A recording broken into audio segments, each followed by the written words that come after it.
guys, it's Kayla here. Welcome back to my channel. Today I'm going to be doing a weird video. A video that I didn't think I'd be doing. It just kind of came out of nowhere for me. So it's my DNF video for like so far in July of 2019. I have DNF'd so many books so far. And it's, what is today? It's July 20th. It's July 20th, okay? And I have DNF'd so many books. So I'm gonna kind of just tell you the books I DNF'd, why I DNF'd them, a little bit of rantiness because I can't help myself. So yeah, let's just get into it. You know what I mean? Okay, so last month in June, I read a contemporary romance. I totally stumbled upon this book. I don't even remember how I stumbled upon it, but I did. Oh yeah, I wasn't even looking for a romance to read. I was just, I don't know. I saw it and it had a really pretty cute cover. I'll show you the cover. See, it's really cute. And it was a really cute book and it was so good. It was so good. I loved it and it totally got me in the mood to read romance, to just go on like a romance binge, a contemporary romance binge. I just wanted to read contemporary romance. So then I was like, I kept thinking like, oh man, I need to make my July TBR, and I just never did because I couldn't come up with anything. All I wanted to do was read romance. And I didn't really have like a list prepared. So I was like, you know what? I'm just gonna not really do a TBR for July and I'll just read romance, right? So I spent hours one night going through Goodreads and I ended up adding all of these contemporary romances that sounded so good. And I was like, okay, I'm gonna read all of these great romances, right? No, they all sucked so bad. 1, 2, 3, 4, 5. I DNF'd 5 books, and I DNF'd these books like before like the 16th of July. So I picked up 5 books and I DNF'd them all, and I hated them all. And we're gonna talk about them.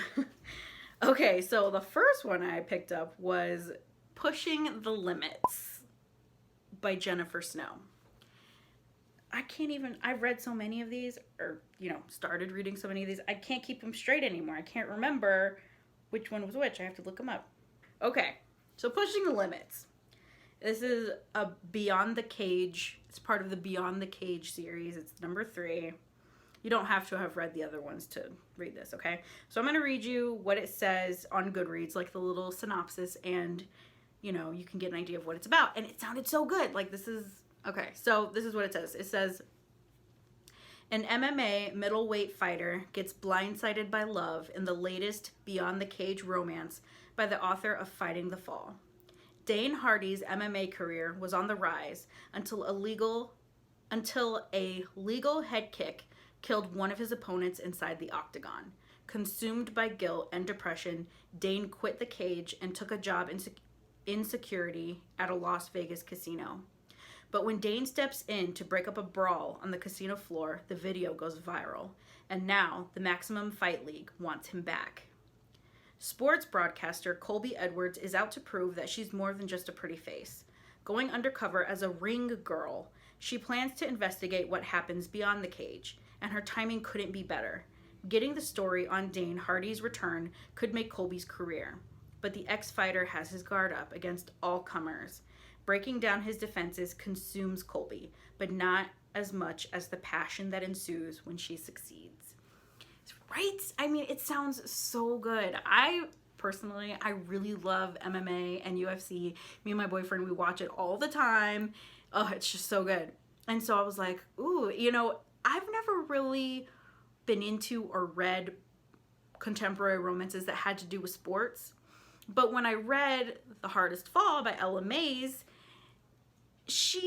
there's a lot about football, and I loved it, and I was like, maybe I'm really gonna like it. So like I purposely looked up a bunch of contemporary romances that had to do with sports.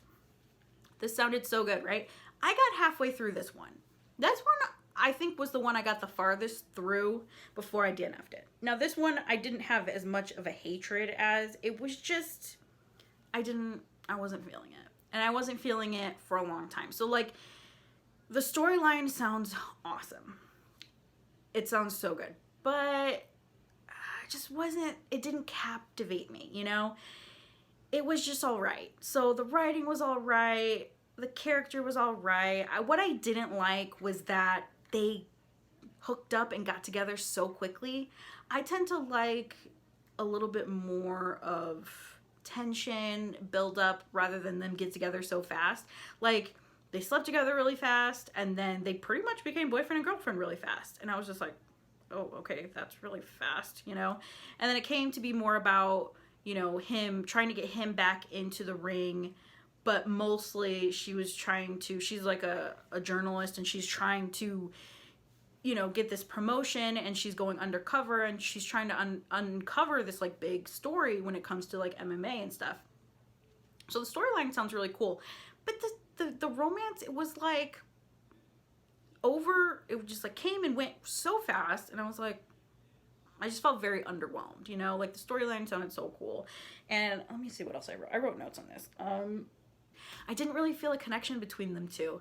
I felt like it was more like just a dating anybody kind of thing, you know? Yeah, they were attracted to each other, but it didn't feel special. It didn't feel, I didn't feel a connection very much.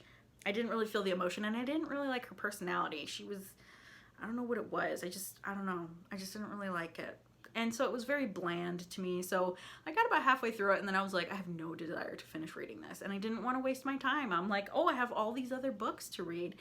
I'm going to put this one away, you know? So I DNF'd it, and I'm glad I did. But so that was the first one I DNF'd, okay? God. So that wasn't even the worst. Then we'll keep going. So then I started reading Thrown by a Curve by Jaci Burton, okay? And I have to look this up because I can't remember exactly what it's about. What did I say it was? Thrown by a Curve? Thrown by a Curve. Yeah, okay. So Thrown by a Curve is written by Jaci Burton. It is part of the Play-by-Play series, and it's number 5 in the series. And again, with like romances, you don't ever have to read the other books to understand or know what's going on. I mean, you can, but you don't have to. Thank God. So this one, I'll read you what it says. So it says, she thinks she knows this player, but he has a few surprise moves. For Alicia Riley, or it's Alicia. See, that's one thing I hate about this name, is that you never know. It's such a difference. Alicia or Alicia. I'm going to say Alicia. We'll say Alicia. Alicia Riley. For Alicia Riley, her job as a sports therapist for the St. Louis Rivers baseball team is a home run, until she becomes the primary therapist for star pitcher Garrett Scott. Out of the lineup with an injury, he's short-tempered, hard to handle, and every solid inch a man. Right now, the only demand he's making on Alicia is that she get him ready to pitch in time for opening day. Except the sexual chemistry between them is so charged. Alicia's tempted to oblige Garrett just about anything, but both their careers are at stake. One bad move and it's game over for both of them. Garrett also feels the hot sparks between them, and the way he figures it, what better therapy is there than sex? Now all he has to do is convince the woman with the power to make the call. Right? So it has 11,000 ratings. It averages 4 out of 5 stars. So I'm like, okay, this sounds really cool. This sounds good. No, it wasn't. I don't even think I got to the second chapter. I didn't even get to the second chapter. So this is what I said about it. I said, I didn't get to the second chapter. It felt cheesy right from the start. I already didn't like the way they were interacting with one another, and I was annoyed immediately. And I freaking hated it right from the start. The dialogue was so cheesy already. And so the writing wasn't that good. The dialogue was cheesy. And it's so hard for me to explain why I'm so picky about romances, contemporary romances. And I don't know what it is. I cannot tell you, but it's just like, I don't know. Maybe I should give you examples, but I deleted the books because I was like, I hate these. And when I had all these on ebook, I hated them. So I deleted them. So, I mean, it was just, like I said, cheesy dialogue, his attitude, and the way, it just didn't feel realistic. It didn't feel natural. It felt very cheesy, very cliche. And I got bad vibes from the beginning, and I hated it from the beginning, and I DNF'd so fast. So I might have read the first chapter, and then I was like, nope, I'm not finishing this. Nope. So that was the second one, right? And I was just like, I can't win. So then after that one, I started Only Love by Elizabeth Lowell. Oh, I remember this one. Okay. So I must not have read this. I must not have listed this in order because this is a historical romance. Only Love by Elizabeth Lowell. So this is a historical romance. So after I struck out with all of these contemporary romances, I was like, you know what? Forget this. I'm going to read historical romance, which is, I love historical romance. I, more than not, I like hardly ever strike out when it comes to historical romance. I almost enjoy all of them, the ones that I pick up. I do DNF some here and there, and some are just okay, but it is nowhere near as much as I hate the contemporary ones. So I started trying to read historical romance, and I ended up DNFing one. So this is, okay, I'll read you what it's about. So it says, there is no finer guarantee of outstanding romance than the name of Elizabeth Lowell. Cast adrift during the war between the states, Shannon Connor grew to womanhood in a lonely cabin high in the Colorado Rockies.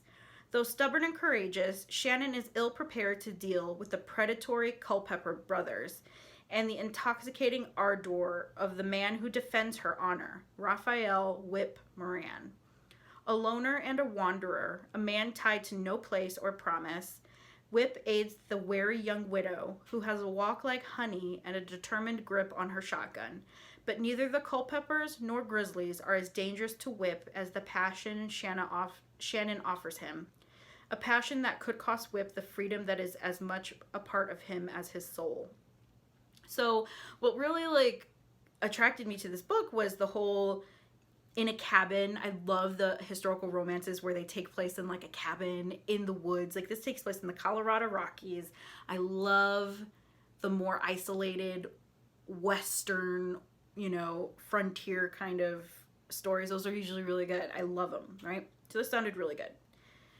I DNF'd this so fast. I think I might have read a couple of maybe 3 chapters. I might have read 3 chapters and I couldn't do it anymore. So this is what I said about it. I said, I DNF'd this because it felt unrealistic. Right from the first meeting, she could immediately tell all this stuff about him and how passionate she was about him and all that he was doing and riding on a horse, and all he was doing was riding on a horse toward her. It felt like too insta-love. It was ridiculous, and it was. It was so stupid. So within the first, they had said no more than 10 words to each other. They barely met, and he's riding his horse toward her at one point, and she's got a shotgun leveled at him because she doesn't know if he's a threat or not, right? And this whole time, you're in both of their heads, and they're just saying all these things about each other that I'm like, how could you possibly know that? It's so unrealistic. She had a fiery temper, and I could feel her passion, and she, had a stance a wind couldn't blow her over, and you could tell that she's this and this and that and that. And her the same way, all she's doing is seeing a guy on a horse riding towards her, and she's feeling oh, how dangerous he is to her because her heart speeds up, and she's excited, and she's attracted to him, and all of this shit. And I'm like, you guys have barely said 10 words to each other. It was so ridiculous. So ridiculous. And the dialogue was starting to get cheesy between them, and I was just like, oh, the storyline sounded good, but it was just so bad from the very beginning. I was like, nope, I cannot do this. I cannot do this. So I DNF'd it. I was like, no. And it's weird because I like historical romance. It's rare that I DNF historical romance, but I don't know why I'm picking this up. I had to DNF it. It just sucked so bad. So that was number 3. Then I started reading this book called Alex by Sawyer Bennett. Okay? And again, I have to look this up. Okay, so this is Alex by Sawyer Bennett. Now this is number 1 in the Cold Fury hockey series, right?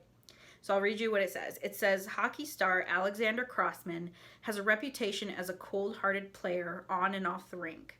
Pushed into the sport by an alcoholic father, Alex isn't afraid to give fans the proverbial middle finger, relishing his role as the MVP they love to hate. Management, however, isn't so amused. Now Alex has a choice: fix his public image through community service or ride the bench.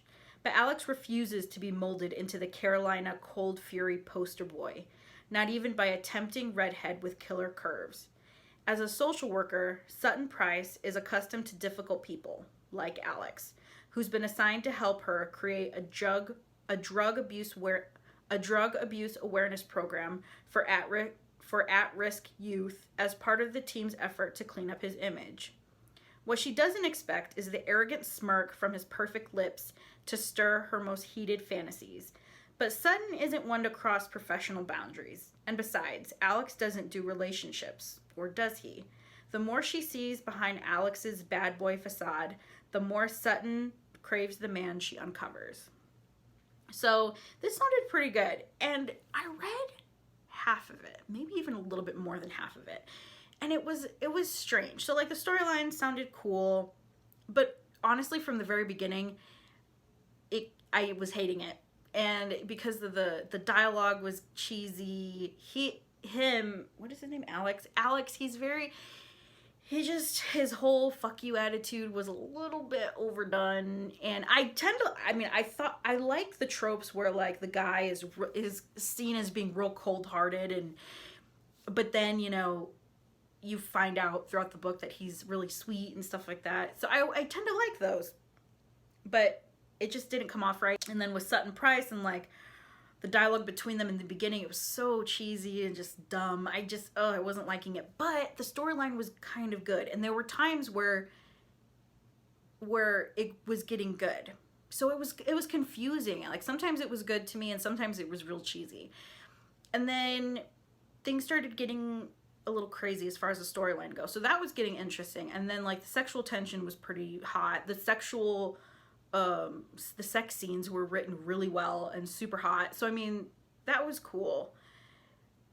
But I didn't really like the characters that much. I wasn't really feeling the back and forth of the writing, where sometimes it was good and sometimes it really wasn't. And I really didn't have any desire to finish this book. So I DNF'd it about halfway through. And again, let me read, because I took notes on why I DNF'd these, and let me see what I said. It said, I DNF'd this one because it felt too cheesy and not genuine or sincere, which was true. Her reaction to him was a bit over the top, but the sex scenes were hot as hell. And that's true. Her immediate reaction to him was so dumb. And I mean, yes, I completely get being immediately attracted to someone who's like super hot. I totally get that. Like I've experienced that. But the way she was describing it was so cheesy and stupid, and it wasn't done well. It wasn't done well at all. I hated it. So yeah, I got halfway through this one and I don't want to finish it. So yeah, that was that one. Okay, what number was that? I've lost count. 1, 2, 3, 4. That was number 4. Okay, now I'm going to tell you about number 5. So this one, number 5, is Seducing Mr Knightley by Maya Rodale. Now let's look up that one. I feel bad saying crappy because, like I said, these people worked hard on these books, you know? And there are people who liked these. And so it's clearly just not for me, which is fine. Some people really liked these, and awesome, good for them. Was this another historical romance? It was. Oh my goodness. So 3? No, you know, okay, so what I listed, 3 contemporary romances I DNF'd and 2 historical romances. But there is another one. There's another one I had started reading and I DNF'd it, and I didn't write it down, and I cannot remember what it was called. I'm gonna have to find out. That one was so awful too. Okay, so this is a historical romance, Seducing Mr Knightley by Maya Rodale, and this is book number 4 in the Writing Girls series. So this is what it says. He's the only man she's ever loved. For ages, it seems advice columnist Annabel Swift has loved Derek Knightley, editor-owner of the London Weekly, from a distance. Determined to finally attract her employer's attention, she seeks advice from her loyal readers, who offer Annabel myriad suggestions, from lower-cut bodices, success, and sultry gazes, disaster, to a surprise midnight rendezvous, wicked. She's the only woman he never noticed. Derek never really took note of his shy, wallflower lady writer, but suddenly she's exquisite and he can't get Annabelle out of his mind. She must be pursuing someone, but who? For some inexplicable reason, the thought of her with another man makes Knightley insanely jealous. Will dear Annabelle find her happy ending? But Knightley's scandalous periodical has been targeted for destruction by a vengeful Lord Marsden, and the beleaguered editor now faces a devastating choice. Either marry Marsden's sister to save his beloved newspaper, or follow his heart and wed his writing girl. So this sounded cool for a few reasons. So there's so many different tropes I love about historical romance, and I'll do a video on that too. So one of them, there's a few in here I'd like. One of them is the whole boss employee thing. I love that. It can be really hot. So he's her boss, you know, so that's a really good trope. The fact that he doesn't notice her, and then she asks for help, and then he starts to notice her. Love that trope. Sounds so good, right? And the whole shy wallflower. I love that because I'm very much a wallflower, and I don't know why. I just love the whole wallflower thing where they don't notice, and then they do, and then it's amazing. I just love, I don't know, I love those stories. So I thought this is gonna be so good, right? No, I got a little bit through it, maybe a few chapters, and I hated it, and I DNF'd it. So what I said was, oh, I said I stopped reading this one 7% in. I just couldn't. The writing was awful. A lot of telling instead of showing. I felt a major disconnect between myself and the characters. It was such a good plot, but it was just done awfully. I just can't. And it's true, this writer, she was telling rather than showing so much, and it was so irritating. I couldn't do it, and it sucked because, like, it could have been good, you know, but I couldn't get through it. So, oh yeah, so those are the 5 that I DNF'd that I can remember. The other one, for the life of me, I cannot remember. And I took it off of my TBR because I hated it, and I can't remember what book it was. But I'll tell you a little bit about it. So it was, again, it had something to do with, like, MMA and, like, fighting and stuff like that. And there was this girl who, she was a waitress. She had a couple different jobs, and you get the impression that she was abused by her dad. Like, I think her mom died a long time ago, and she had been abused by her dad, like beaten by him and stuff. And so she took off, and she's living by herself. I think she's putting herself through college. Yeah, she's putting herself through school. She's hiding, basically. She's on the run, and she's, like, hiding from her father, and she's terrified. So she has a very, like, terrified, very much like a very scared mouse kind of personality, and she ends up starting to work at this gym, at this, you know, like, MMA gym, and she's, like, doing the paperwork or whatever, and then there's a guy there, you know, and it starts to get, you know, there starts, like, a love story, right? The storyline sounded good, but then, the writing, so it was very much back and forth. Like, she was too much, I don't know, it's hard to explain.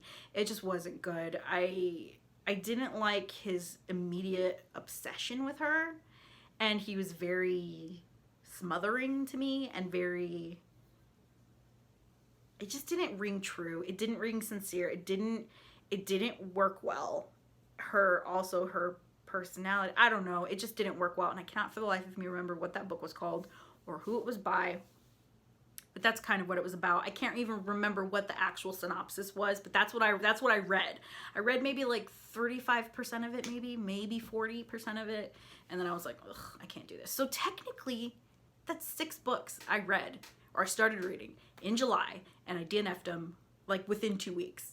And I had so much bad luck. I did have some good luck, though. Like, so far, I've read 7 books for July. I've actually, like, like, not counting these 6 books, other books that I found that I loved and that I have been enjoying. So I've been doing really good this month.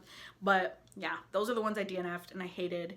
And if you've read any of these, let me know if you liked them or if you hated them or what. You know, should I have kept reading? Was I being too harsh? Like, I'm curious what you guys think, you know. I read some of the reviews for these books, and some of them, they sounded good, you know, and I'm really glad some people enjoy these books, you know, because just because I don't like them doesn't mean they're terrible, you know. It's just my style and my personal opinion. So yeah, those were the 5 books I DNF'd. 5.5 books, because that other one, I can't remember what it's called. 6 books. We'll say 6 books. I can't remember what the other one's called, but yeah. So that's that. I hope you guys liked this video. If you did, please like and subscribe, and I will see you guys in my next video.